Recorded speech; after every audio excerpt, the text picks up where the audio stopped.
In the courtroom, Judge Samuel Alito sat with his usual air of authority, his hands folded neatly as he leaned slightly forward, eyes fixed on Jasmine Crockett. He had the type of presence that could make anyone second-guess their own words, a skill honed over years of controlling proceedings with precision. On this day, he wasn't just asking questions, he was setting up a sequence, carefully crafted to box her in. Each question he posed had an almost surgical structure, designed to appear straightforward while embedding subtle implications that would make Crockett's answers sound inconsistent. The first of his questions seemed innocent enough, but the phrasing was telling. He asked her to recall a statement she had made in an earlier part of the hearing, framing it in a way that suggested she had implied one thing while actually saying another. The room didn't immediately notice the slight twist, but Crockett did. Judge Alito was not simply seeking clarity. He was steering her toward a corner where any response might make her appear unreliable. His voice remained calm, almost measured, but the undertone carried weight. He was laying a trap. As he pressed further, his questions became narrower. Alito referenced prior testimony, recalling dates and specific phrases, as though he were aligning puzzle pieces. He repeated her words back to her,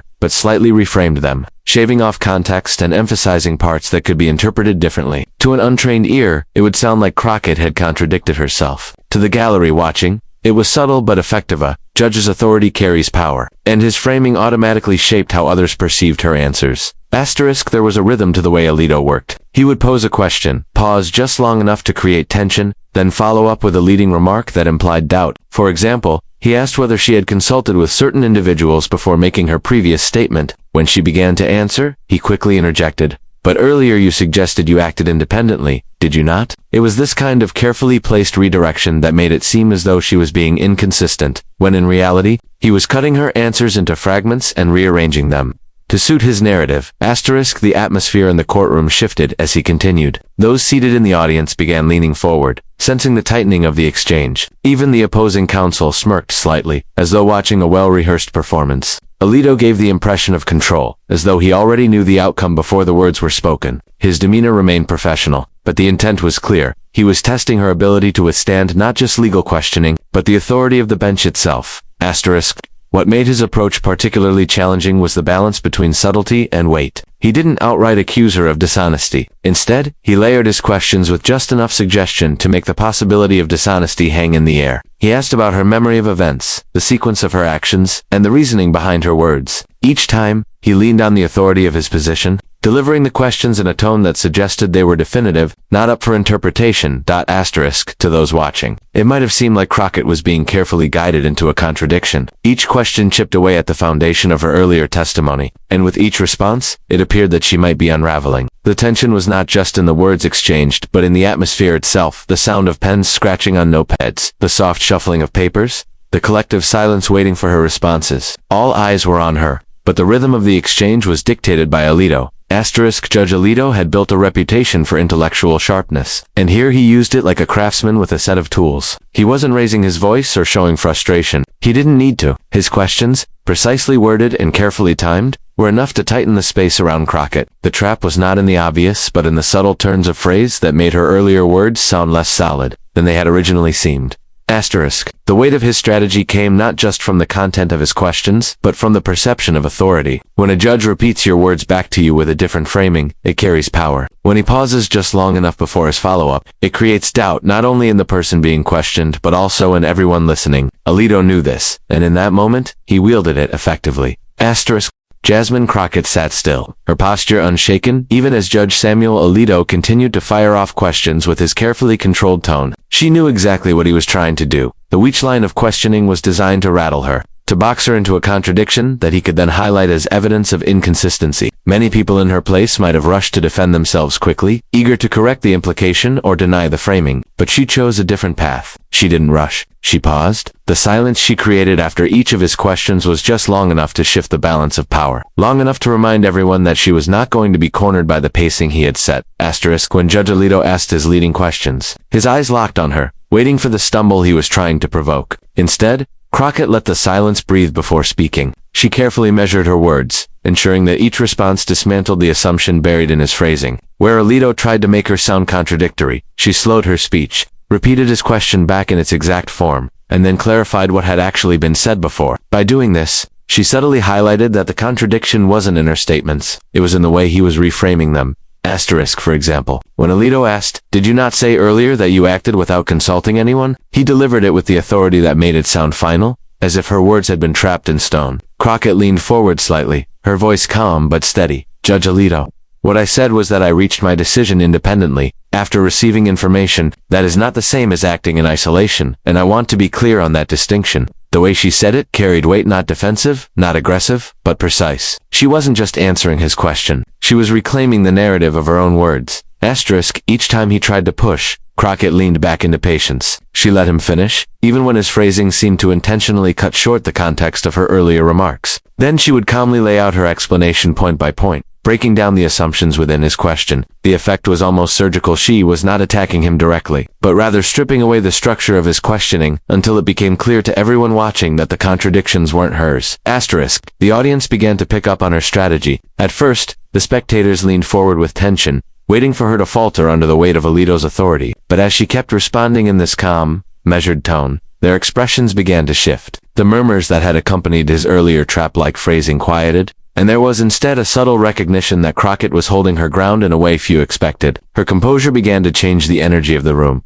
Asterisk, Alito, for his part, didn't break character. He maintained his steady tone, continued pressing his structured questions, but the difference was in how they landed. Where his framing once seemed to carry the full weight of authority, Crockett's methodical dismantling began to show cracks. She had a way of reintroducing the context he had left out, forcing the audience to reconsider what was really being said. Each time she spoke, she effectively reminded everyone that the trial wasn't about who could deliver the most intimidating question, but about clarity and truth. Asterisk, there was a moment when Alito tried to circle back to a previous answer, attempting to weave it into a new contradiction. He repeated a phrase of hers but left out the sentence that followed. Crockett smiled faintly before answering, her voice deliberate, respectfully. "Judge Alito, I believe you're leaving out the second part of what I said. My words were not incomplete, and when taken as a whole, they align exactly with what I am saying now." Her phrasing was sharp, but not confrontational. By using respectfully, she maintained courtroom decorum while still holding firm against his attempt. Asterisk, her calmness was not passive, it was a strategy. She knew that reacting emotionally would play into the trap,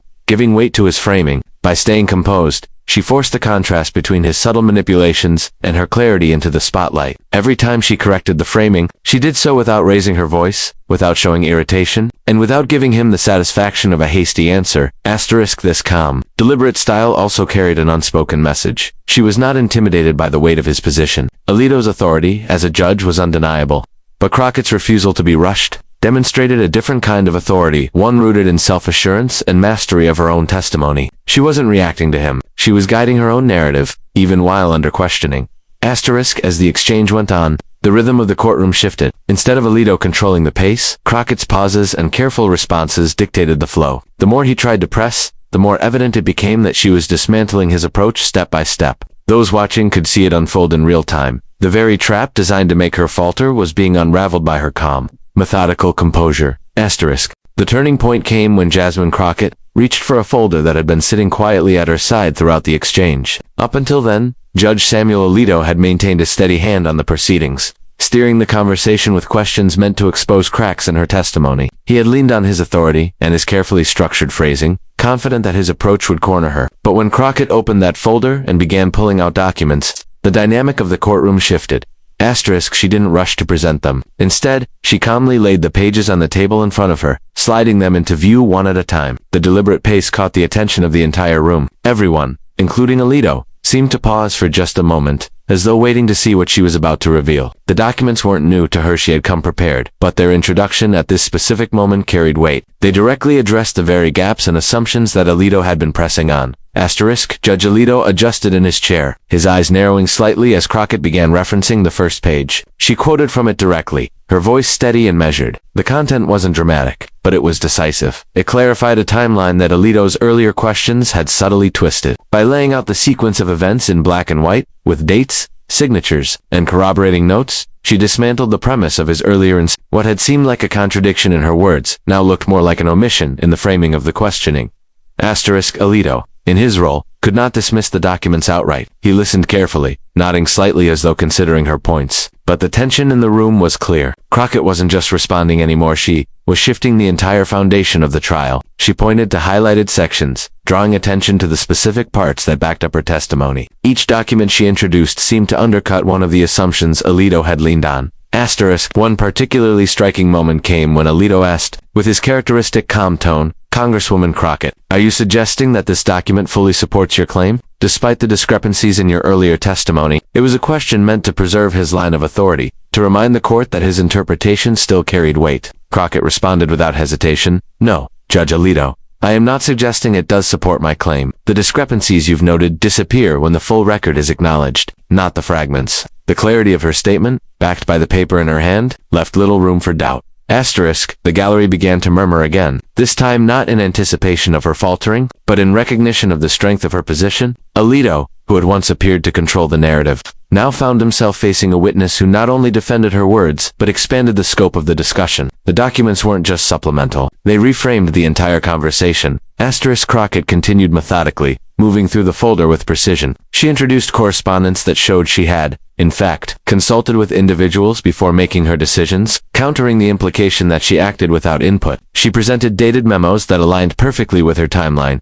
erasing the suggestion of inconsistency. Each page was another layer of reinforcement, making her testimony appear not only consistent but meticulously documented. Alito tried to probe further, asking pointedly whether every detail in the documents could be verified. His tone remained controlled, but the edge was noticeable. He was searching for a way to regain footing. Crockett answered him point by point, affirming that the documents had been authenticated and were already part of the court's official record. Her preparation was evident, and it left little room for his strategy to gain traction. The longer the exchange continued, the clearer it became that the balance of power was shifting. Where Alito's questions once carried the weight of authority, Crockett's evidence now commanded the room. She wasn't simply asserting her version of events. She was showing them, line by line, detail by detail. The trap that had been set earlier had unraveled in plain view, replaced by a record that spoke louder than implication. By the time she finished with the folder, the gallery's perception had changed. What had begun as an effort by Judge Alito to expose weakness had instead revealed her strength. Each document, each clarification, each steady response made it harder to see her as cornered. Instead, she appeared composed,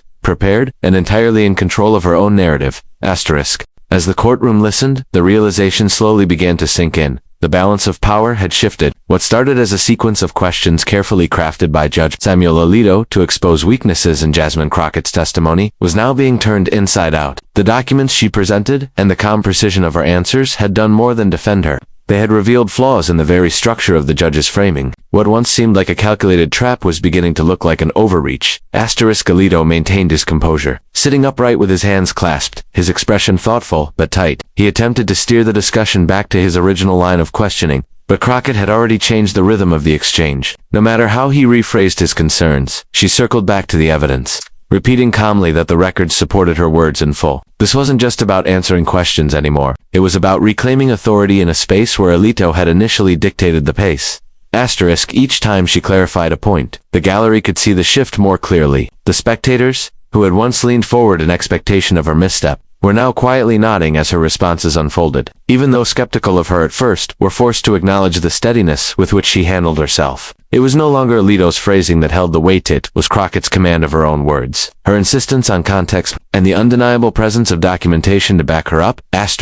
One of the pivotal exchanges highlighted this reversal perfectly. Alito asked, if your testimony was as consistent as you claim, why is it that so many of your answers seem to require clarification now? His tone was sharp enough to sound definitive, yet Crockett met it with calm precision. Judge Alito, clarification is not contradiction. The issue is not my consistency, it is how the framing of your questions omits necessary context. That's why the documents matter. They restore what your phrasing leaves out. Her words struck directly at the heart of his method, and the quiet murmur that rippled through the room showed that the audience recognized it. Alito's strategy, effective in so many prior cases, seemed to lose its edge here. His attempts to corner her were increasingly overshadowed by the clarity of her rebuttals. Crockett's ability to reframe the discussion turned what had begun as a test of her credibility into an exposure of the weaknesses in his approach. Each time he pressed, she responded with composure and evidence, making his earlier trap appear less like a clever line of questioning and more like a fragile construct collapsing under scrutiny. The effect was striking because of how subtle the turnaround was. Crockett didn't raise her voice or challenge Alito with aggression. She simply stayed steady,